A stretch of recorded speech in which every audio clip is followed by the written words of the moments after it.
Arena, the indoor facility. That's about seats 5,000 people in here and is hosting the badminton. But it does host other sports normally, like handball and public events like music concerts. So it's a multi-facility. Right now, it's the badminton that's taking center stage. On court one, we have the Thomas Cup tie between China and Netherlands, and we've witnessed 4 matches, all straight games wins for China. And we're into our 5th and final match, the 3rd of the men's singles rubber between Weng Hongyang and Gijs Duijs. It is the last of the matches where China looking to clean sweep this tie. The players coming out. It's Weng Hongyang of China who takes to the court first. And the 22-year-old will be looking to help China sweep this tie against the Netherlands. And joining me on the commentary seat is Grania Somerville, and she will be taking us through this last match as well, as we see Gijs Duijs walking out to court one as well.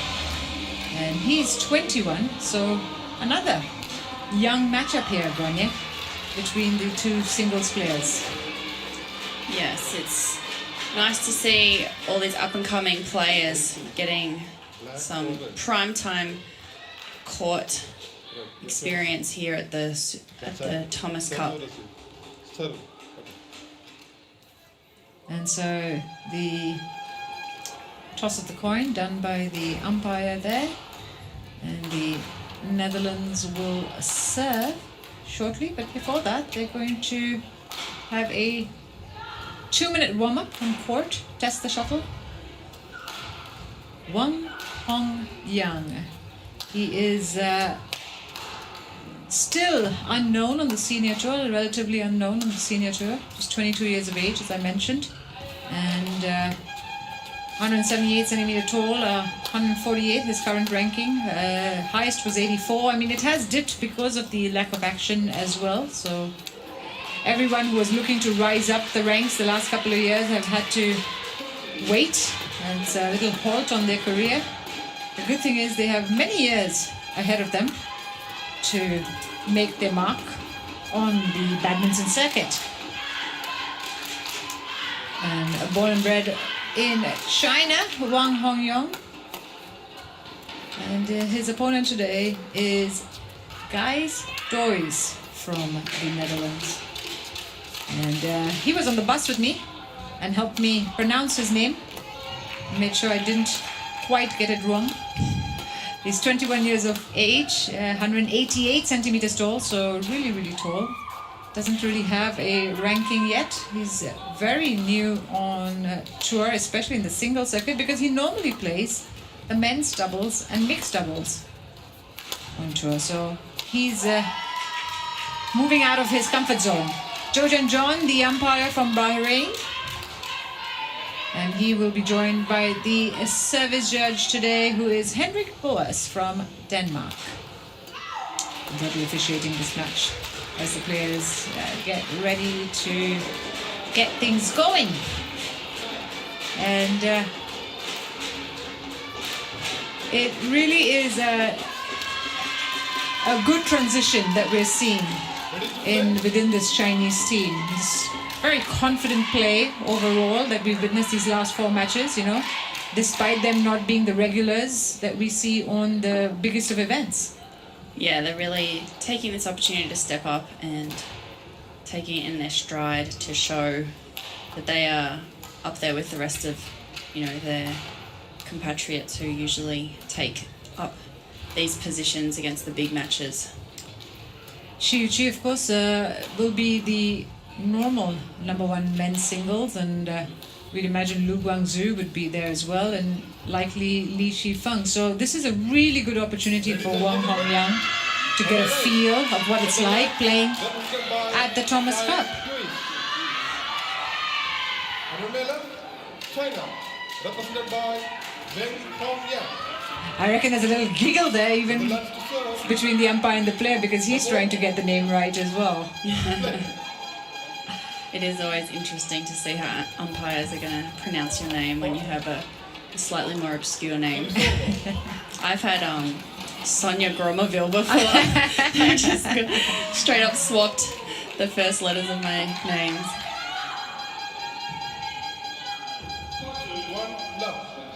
It's not a bad mix-up though. It could be a lot worse for a lot of other players. So I'm sure. you've kind of gotten away with it a little bit.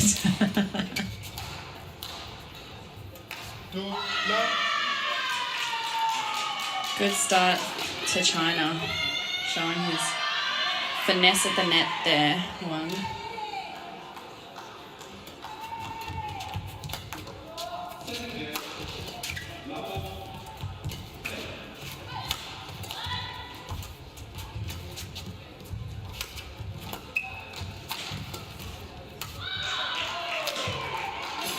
That was a good smash by Wang Hongyang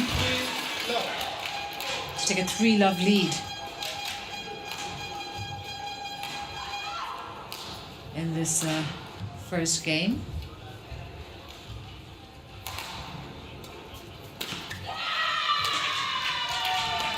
He did win in 2019 the Ling Shui China Masters, which is a Super 100 event on tour.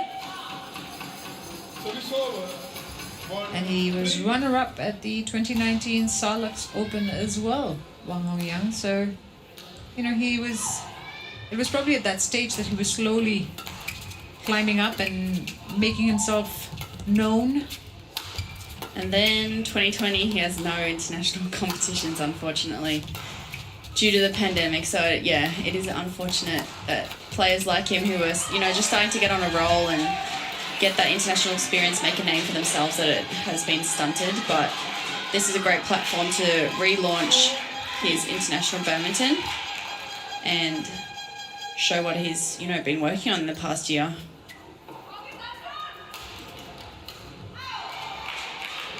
Also, with these stop and start seasons that there have been, and especially in 2020, it kind of levels the playing field a little bit as well in these matches, where because both players have not had that much exposure on tour, and you know you're just training back home.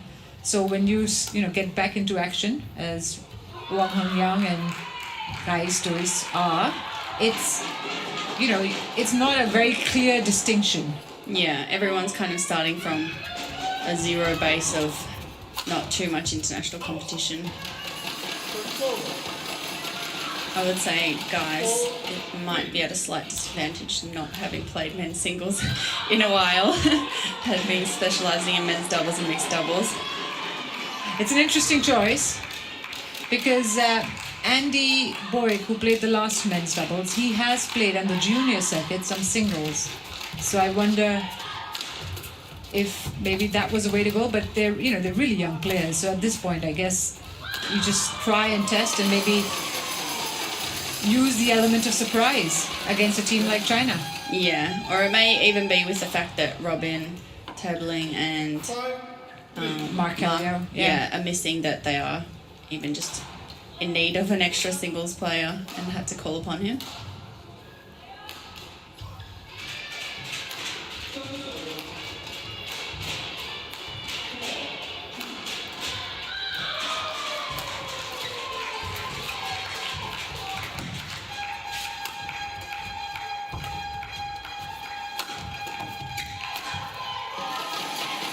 Very aggressive play there from Wang Hongyang.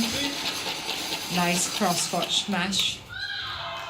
Just going for the attack.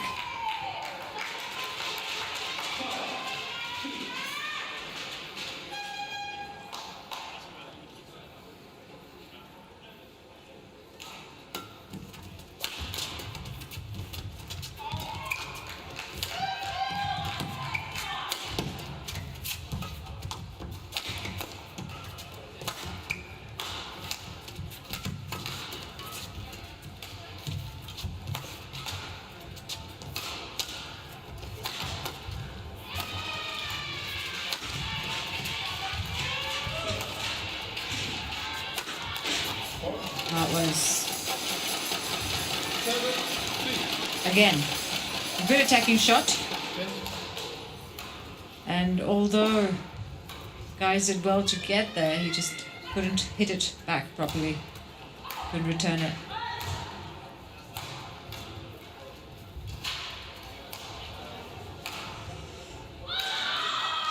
China with this will be keeping their position on top of their group, of course. They were, they've won all their matches against Tahiti in straight games, and this one would, 4 of the 5 have gone as straight games win as well. So they're looking good to retain their spot, the top of the group, and book their place in the knockouts. And they've really had such an amazing tradition in this tournament, such dominant history. They've won it 10 times. I mean, they are not the most successful, unlike the Uber Cup team. They had won it 10 times. The Indonesians have won it 13 times. But ever since the Chinese started playing in 1982, the Chinese are the most successful team. So they have been dominating ever since they decided to take part in the Thomas Cup. How much earlier had it started, do you know? The Thomas Cup started in 1960s. But so it took over 20 years for them to... I think it was 68, if I'm not mistaken. But 31st edition.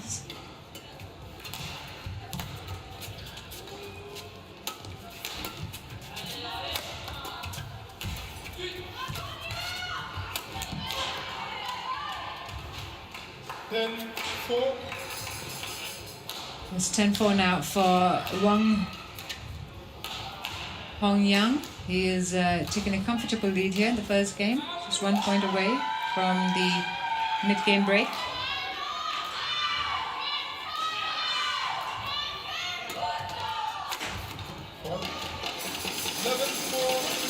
And with that, it is 11-4 for Weng Hongyang of China. A simple, elegant smash from the 22-year-old to seal the lead at the mid-game interval in 7 minutes. And he'll be looking to build on that as we get on the restart. Sorry, the Thomas Cup was 1949 was the first year. So I'm a little bit off on that. But China only played from 1982. Right, okay. So it's a fair bit between the first few editions. In fact, 4 or 5 Malaysia's wins came before China participated. For a fair few editions without the Chinese. And typically it is every second year alternating with the Sudirman Cup, but Yes. because of everything that's been going on, they just had the Sudirman Cup a few weeks prior to this, and then this Thomas and Uber Cup was delayed until now, so the next edition will already come around next year in Thailand.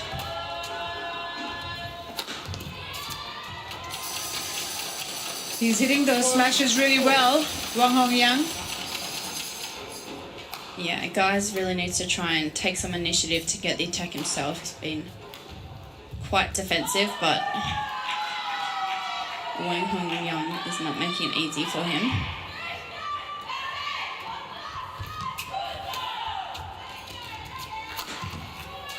He's just controlling the net so well that Gijs doesn't really have a choice but to lift.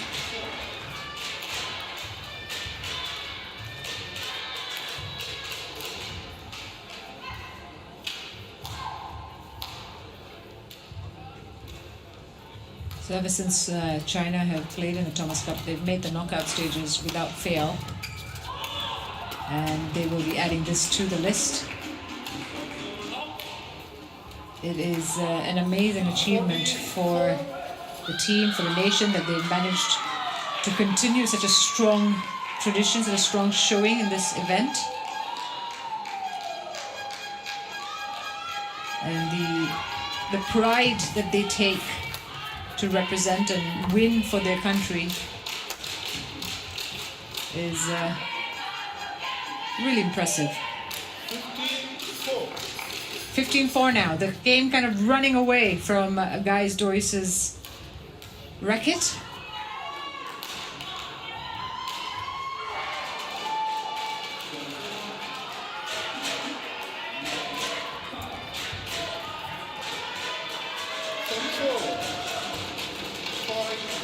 Nice return there, catching Weng off guard.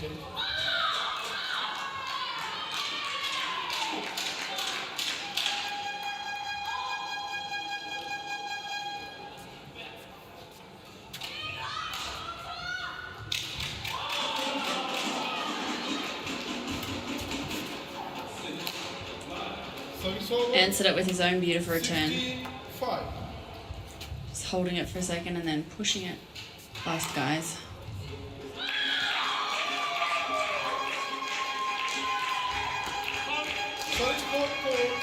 And a service fault from Wang Hongyang. It's too high, the serve. There's been a few service faults throughout this whole rubber match. You notice it will probably come from the players who've not been on tour for a while, and so they just need to get back into it. Yeah, that's true. They haven't had maybe anyone critiquing their serve like this, and they've got into a little bit of a bad habit. Nothing like a few lost points due to a service fault to reinforce the correct height in your serve.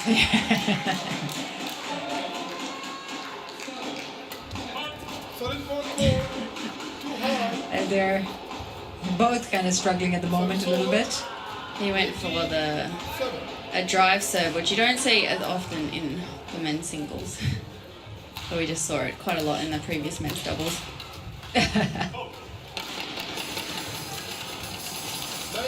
So, 19-7 now. Wang Hongyang is well on his way. Just 2 points away from closing this game. It has been another strong performance from Team China.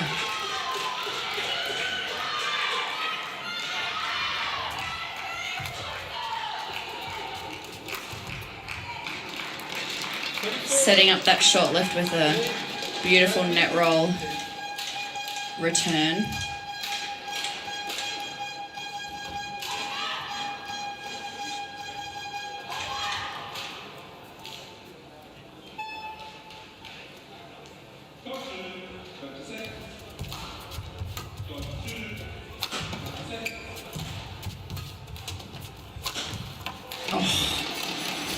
Amazing power coming off Wang's racket there. It's a thing that these younger players seem to be using a lot. Setting up game point now, 28. The men's singles players from China using that cross-court smash quite often in their game.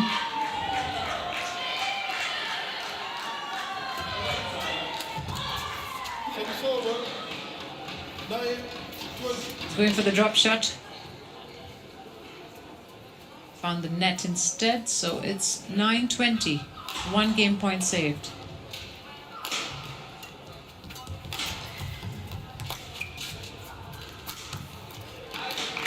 That felt like a poor return from Wang there, but Gijs did well to capitalize on that.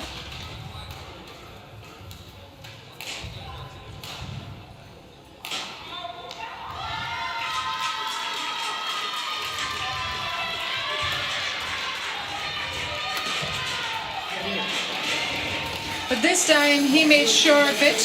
21-10 in that first game. Wang Hongyang sealing the first game of this last match for China. 14 minutes is all it took for Wang Hongyang. And he'll be looking to continue this form into the second game. Whereas for Gijs Duijs, it is to try and figure out what he can do differently in that second game. But Just really good smashing from the Chinese men's singles player. No pins on that bag. Keeping it clean.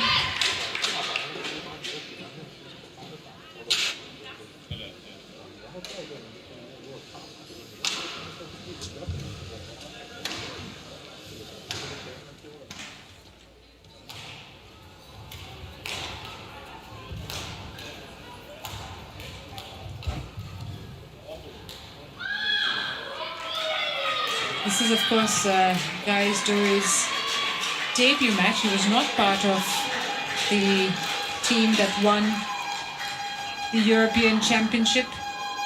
Men's team, not won, but came runners-up in the European Men's Teams Championship in 2020. So he is new to the men's team setup. In fact, the men's singles setup.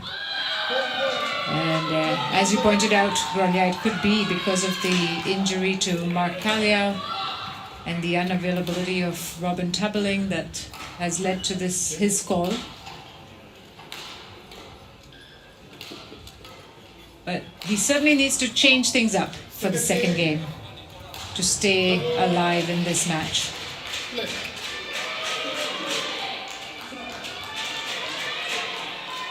Wang Hongyang will serve in the second game.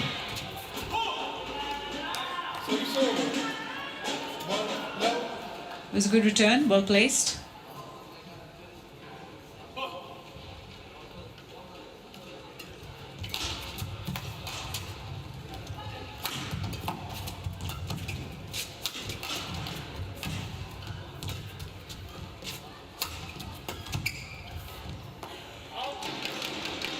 And he did well to leave that out.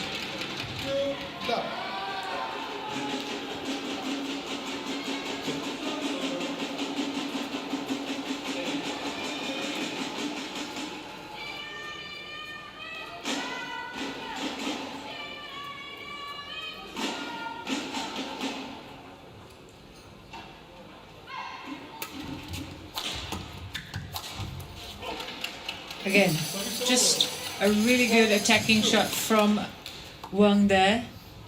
Slight jump. And then a quick and follow-up. then a quick follow-up there, yeah.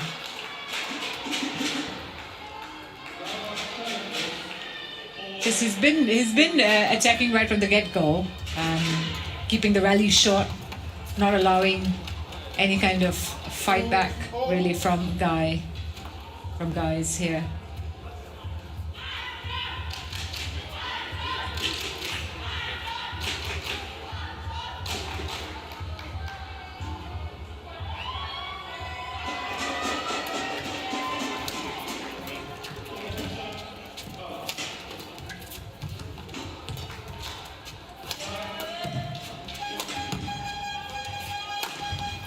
Oh, just again. There you go. Just a jump smash. Finds the line. It's perfect placement from Wang Hongyang. He's not really allowing Gijs to come up with any shots of his own, come up with any kind of power, aggressive stroke play of his own. Yeah, he's really taken the initiative and just in very quick succession he's able to finish the points. As soon as there's that one loose shot from Gijs or that opening, he just takes it and pretty much is hitting a winner straight off it at the moment.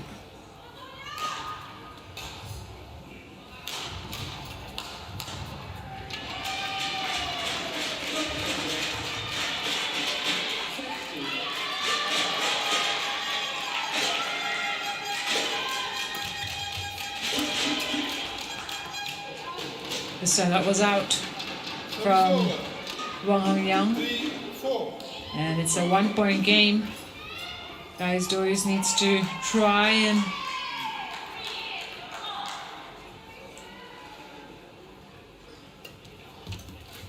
capitalize here. Make the most of the opportunity, but it's more of the same from Wang Hongyang, just keeping it really short. keeping those points really short.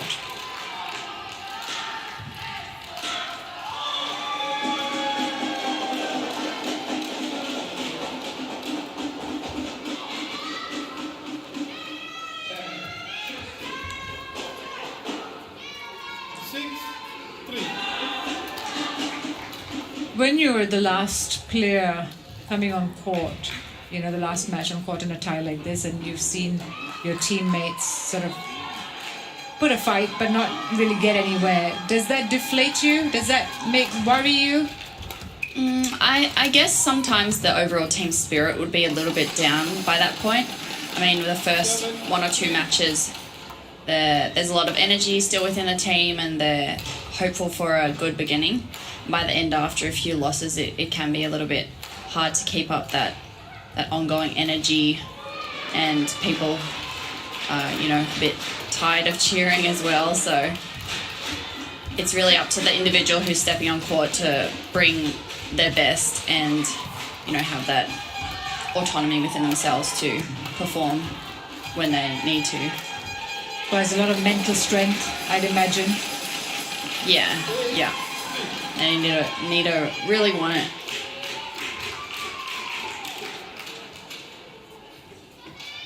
It's just been really good shot placement by Weng Hongyang in this match. And you can see the exasperated looking up to the sky, just not feeling it a little bit at the moment. Maybe running out of ideas as he tries to break down Weng Hongyang's game.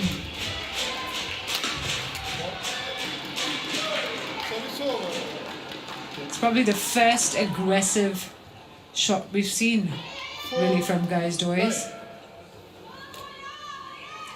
Yeah, hopefully it won't be the last.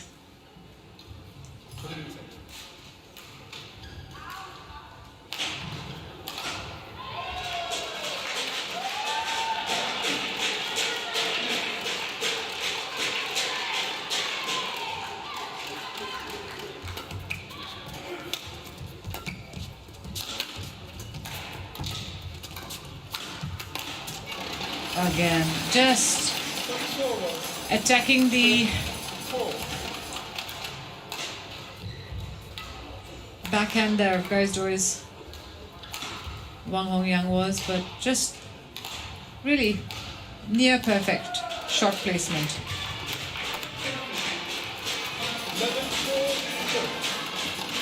And you feel like this game is getting to Gijs Duijs as Weng Hongyang has taken an 11-4 lead in the second game, a commanding one, 6-point advantage. It took 7 minutes for the 22-year-old Chinese men's singles player to do, and he's well in control. Yes, I think the frustration is starting to creep in a little bit for Gijs. He just needs to try and remain calm and, you know, just have faith in his tactics and his game plan and try and execute that. Court 1, 20 seconds.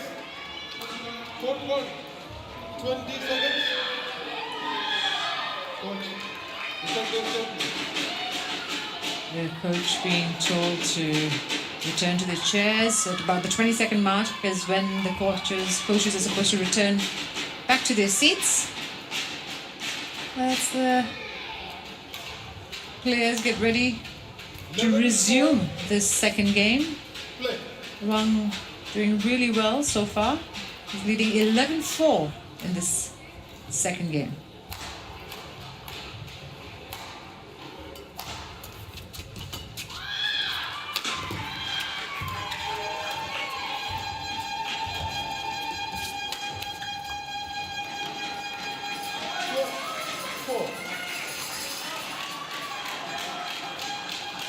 So look back at his coach there, just trying to find the mental space to play his game, his natural game.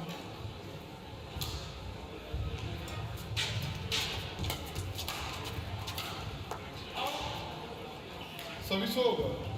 5-1.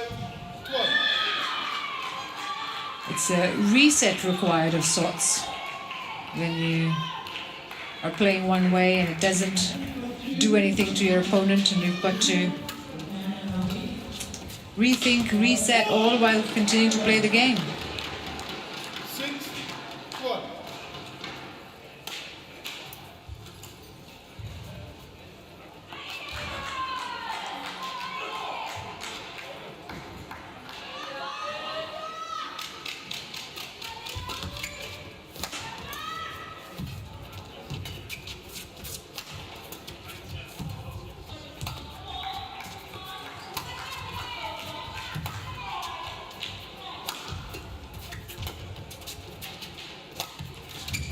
Oh, he left it late. That was a late reaction from Gijs Duijs. He thought it was going out, so he was late, and then just... 13-6. And by then, Wang Hongyang knew exactly where he wanted to put the shuttle.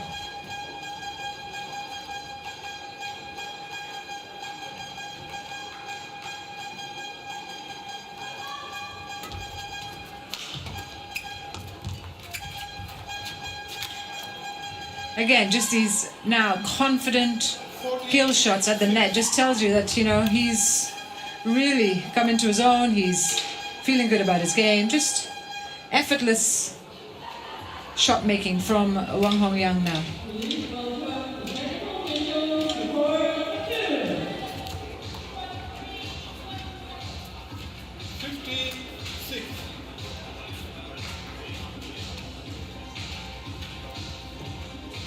For the Netherlands, the next group game is going to be Tahiti, which you know, should be a win for them. I mean, on paper it's a win for them, for the Netherlands. So at least they can hopefully end the tournament on a high and take away all these lessons that they've had playing this bigger nations.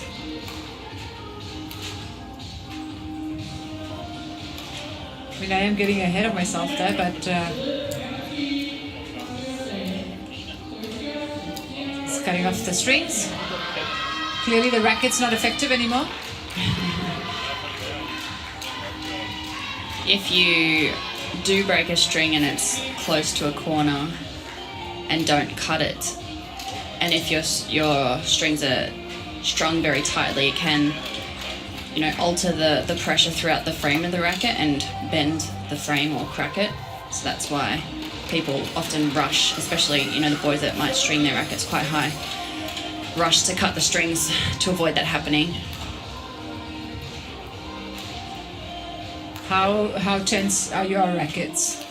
What is the tension on them? I string mine at 30 pounds, so semi-high, but some of the boys string up to like 36 pounds. Wow. But it's such a personal thing. Preference. You could have I'm sure there's probably still a few players within the top 10 that would have quite variations. Some maybe stringing below 30 pounds and others well above it. Axelsen strings it at 32. Yeah, exactly. So it's not, you know. And usually it's the lower you string it, the longer it lasts, so it's a bit less likely to break. I mean, a mishit can kind of break any string, but through the wear and tear of the racket, it will last longer because it's not strung as tightly. Well, Wang Hongyang doing the necessary to make sure he's going up to match point now. 26. He's got 14 match points to close this one out. And unfortunately, it didn't go the way that Gijs Duijs would have wanted, but what a performance from Wang Hongyang, the Chinese men's singles player, sealing the match 21-10, 21-6 to secure China a 5-0 victory in this Group C matchup against the Netherlands. There you go, 28 minutes is what it took for Wang Hongyang, and he'll be really happy that he got his team the clean sweep. That's match point again. Just the low serve, and unfortunately the return didn't go his way and looking for the fist bump. There we go. Got there in the end. So the players will get ready to walk off court. And China booked their place in the knockout stages and continue their impressive tradition of not missing a single knockout since they participated in the Thomas Cup. So, China 5-0 winners of this tie. Lu Guangzhou beating Yoran Quakel 21-15, 21-19 in the first men's singles. Then the men's doubles between He Jiting, Zhou Haodong and Ruben Yiller and Thies van der Leck going China's way as well in straight games. Li Shifeng then putting China 3-0 up, 21-7, 21-8 against Robin Messman. Liu Chang, Wang Yilu defeating Andy Buick and Brian Vassink in straight games as well, 21-14, 21-10. And then Wang Hongyang, who just finished his match against Gijs Duijs, 21-10, 21-6 to finish the tie 5-0 in favor of China. And here's a look at how the group stacks up. China, 2 wins in 2. They haven't dropped a single set. It's 20 zip in games 1. India on second, in 1 game 1. They defeated the Netherlands. They'll be playing Tahiti in the next match. And the Netherlands at the bottom there because they've now lost 2 in 2 and haven't won a single game either. So coming up, it is the evening session here on Court 1 and it's the Uber Cup match between China and Denmark. And the Group D clash, a mouth-watering one that cannot be missed. So you've got to keep it here for more badminton coming your way.